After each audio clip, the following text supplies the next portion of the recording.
I drive for the Indiana Department of Transportation. Most of my job is boring, checking guardrails, documenting potholes, replacing damaged signs after storms. You spend enough years doing it, and every mile of highway becomes looking exactly the same.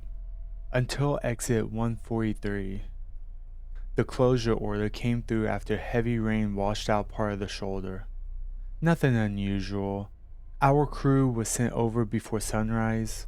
When we arrived, one lane had already collapsed into a shallow sinkhole. While waiting for engineers, my supervisor pointed towards a rusted steel door hidden beneath the overpass. See if that's still locked. I figured it was an old drainage access. Instead, I found faded lettering barely visible beneath layers of rust. Maintenance access 1987. The lock had already been cut.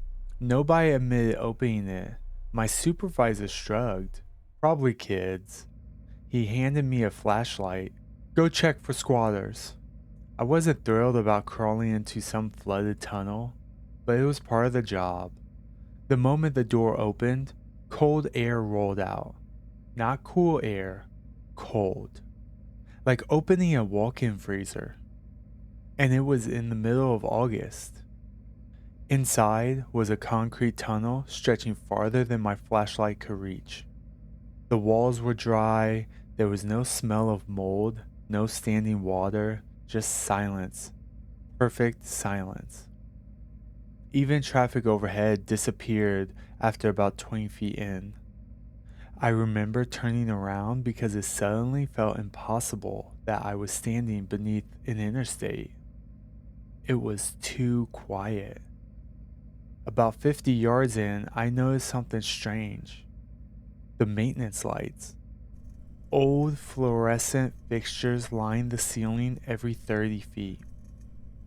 They shouldn't have worked. There was no electricity running to this tunnel. Half of them were glowing anyways, though. Not bright, just enough to show the next light further down. So I kept walking. The tunnel never changed. Same width, same concrete, same lights. After what felt like 15 minutes, I checked my phone. No signal. Battery at 82%. I had entered with 96%. Then I saw the first door. Heavy steel, fresh gray paint. No rust, no dust. There was a number painted across it. 4. That's it. Just the number.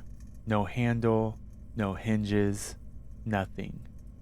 Like someone built the wall around it. I took a picture. The flash of the phone reflected off the paint. When I checked the photo though, the door wasn't even there. Just blank concrete. I assumed my phone glitched, so I took another one. The door is still gone.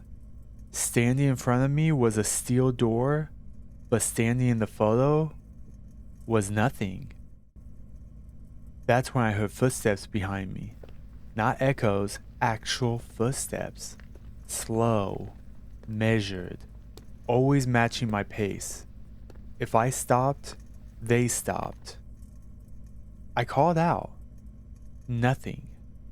I spun around. Empty tunnel. When I started walking again, the footsteps came back.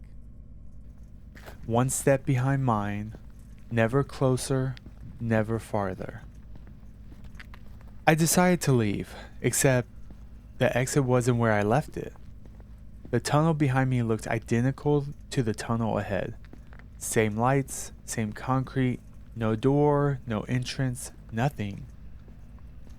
I don't remember panicking, not at first. I just walked faster. The footsteps matched me. I jogged. They jogged. I ran. They ran. Always exactly one step behind me, never catching up, never falling behind. Then every light went out. Not all at once. One, then the next, then the next. Darkness rolled toward me from both directions. like someone flipping switches. Closer, closer, closer. I switched on my flashlight. Its beam barely reached 10 feet. The tunnel had changed. The walls weren't concrete anymore. They looked wet. Not with water, with fingerprints. Thousands of overlapping handprints covering every inch of the walls. Different sizes, adults, children, some missing fingers, some far too long. I heard breathing, not mine. Hundreds of people breathing at the same time, very slowly, like they were sleeping. Then a voice whispered directly behind my ear. "You walked too far." I spun around. Nobody. But my flashlight landed on another steel door. This one was labeled 5. The footsteps stopped. For the first time, complete silence. Then, someone knocked. 3 slow knocks from inside the door. I ran. I don't know how long, but eventually I saw daylight. The maintenance entrance. I stumbled outside and collapsed beside the highway.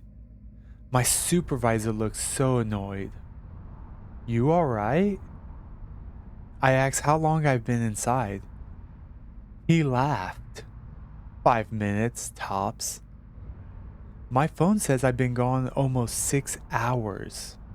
Battery 2%. When I told everyone what happened, they assumed I got turned around, until I showed them the GPS log. Instead of a straight line through the tunnel, it showed 6 miles of movement underground. The engineers sealed the entrance that afternoon. Concrete, steel plates, rebar, everything. They said the access wasn't on any modern highway plans, and apparently the tunnel had been decommissioned decades earlier. No one knew why. 3 weeks later, I got a package in the mail. No return address. Inside was a single printed photograph. It showed me standing in the tunnel, looking directly at door number 5. I never took that picture. Someone had taken it from behind me. I quit my job after that. I don't drive that highway anymore, but every now and then, usually around 3 in the morning, my phone vibrates. No caller ID, no number, just static. Then footsteps, exactly 1 step behind mine. And before the call disconnects, someone whispers, "We're almost to door 6."